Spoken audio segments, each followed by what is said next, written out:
Video-video Trump menari di KLIA bersama PMX dan laluan motorcade Presiden telah menyinarkan hidup rakyat dan penonton di seluruh dunia.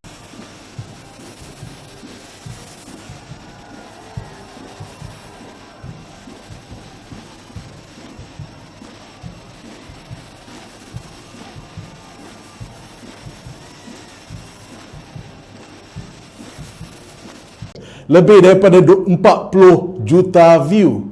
Tetapi bukan semua bro setuju. Ada yang menuduh Perdana Menteri terlalu mesra dengan Presiden USA, khususnya apabila USA masih terlibat dengan isu Gaza dan Israel.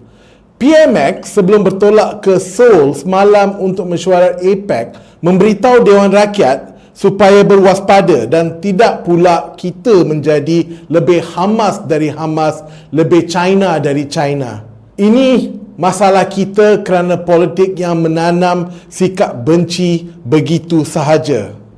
Anwar merujuk ini kepada serangan yang Malaysia harus melindungi kepentingan Gaza dan perdagangan China.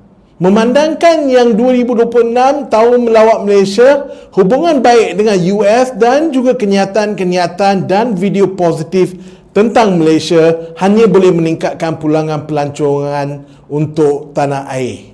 Maka dengan itu, skor Anwar 1, puak kritik 0.